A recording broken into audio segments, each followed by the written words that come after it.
8 Con Artists. 8 Impossible Lies. Every person on this list convinced the world they were someone they weren't. And most of them got away with it far longer than they should have. Number 8. Anna Delvey. Real name Anna Sorokin. A young woman from Russia who moved to New York City and convinced Manhattan's elite that she was a German heiress worth $60 million. She stayed in 5-star hotels for months without paying. She convinced banks to consider a $22 million loan for an exclusive art club. She forged wire transfer confirmations to make it look like money was on the way. She tipped generously with money she didn't have. Friends paid for her meals, her flights, her lifestyle, all expecting to be reimbursed by her imaginary trust fund.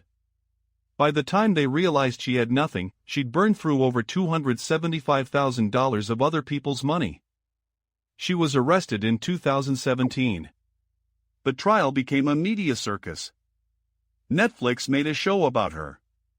She served less than 4 years and is now an influencer. Number 7. Victor Lustig. In 1925, Lustig arrived in Paris posing as a government official. He invited 6 scrap metal dealers to a confidential meeting. He told them the Eiffel Tower was too expensive to maintain and the government was quietly selling it for scrap.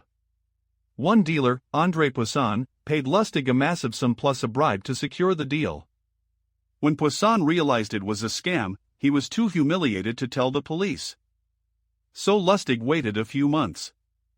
Then he went back to Paris and sold the Eiffel Tower again to a different buyer. He also once convinced Al Capone to invest $50,000 in a fake deal. When the deal fell through, Lustig returned the money in full, which was the con itself. Capone was so impressed by his honesty that he gave Lustig $5,000 as a tip. Lustig died in Alcatraz in 1947. Number 6. Ferdinand Waldo de Mara. Known as the Great Imposter. De Mara had no formal education beyond high school. But he successfully impersonated a monk, a prison warden, a college professor, a civil engineer, a sheriff's deputy, and a surgeon in the Royal Canadian Navy. As a surgeon during the Korean War, he performed major operations, including removing a bullet from a soldier's chest near the heart, using only a medical textbook as a guide. Every patient survived. He was finally exposed when a Navy officer recognized his photo in a newspaper article about his surgical skills. When asked why he did it, he said, "Rascality, pure rascality." He wasn't in it for the money. He just wanted to prove he could be anyone. Number 5. Frank Abagnale Jr. At 16, Frank ran away from home and started cashing bad checks. But he quickly realized that people trust uniforms. So he forged a Pan Am pilot's ID and uniform. For 2 years, he flew over 1 million miles on more than 250 flights, all for free, using a fake employee number. He posed as a supervising resident at a Georgia hospital for 11 months. He forged a Harvard Law School transcript and passed the Louisiana State Bar exam on the 3rd try, then worked as an attorney for the State Attorney General's office. He cashed $2.5 million in fraudulent checks in every U.S. state and 26 foreign countries. All before the age of 21. The FBI caught him in France in 1969. After serving prison time, they hired him as a consultant on check fraud and financial crimes.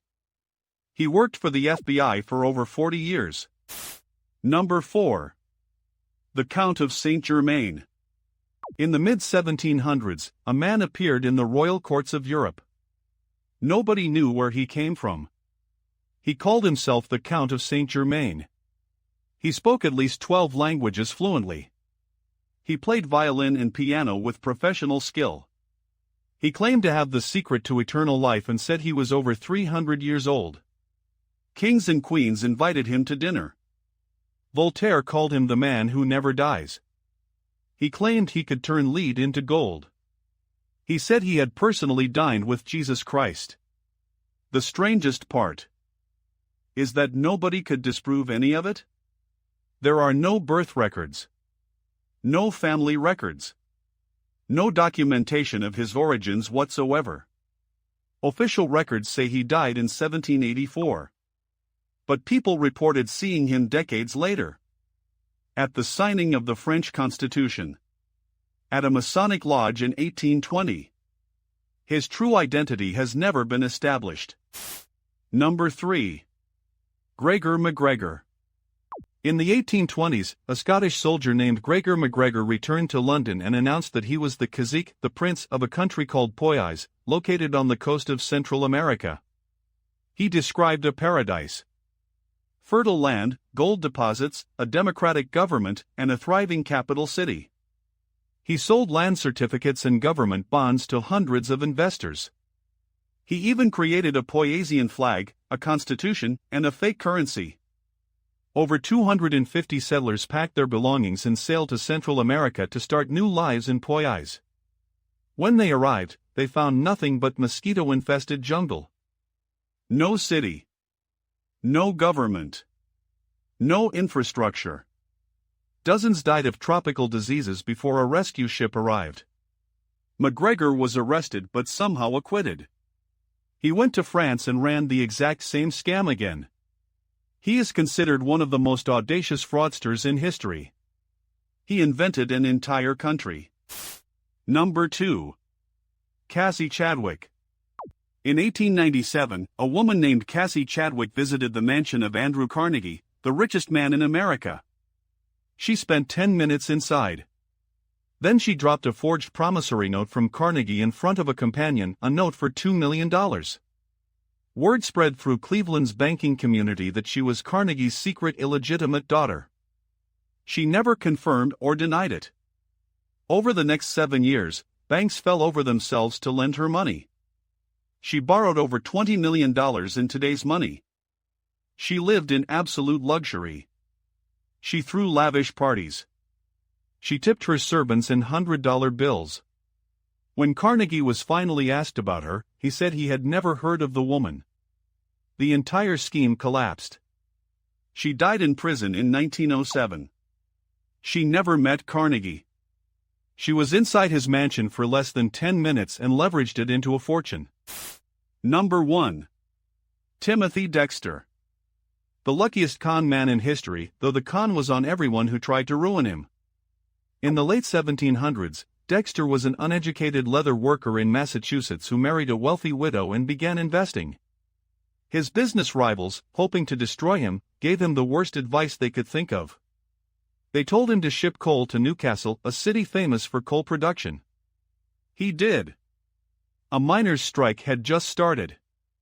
He made a fortune. They told him to ship warming pans to the Caribbean, where it's always hot. He did.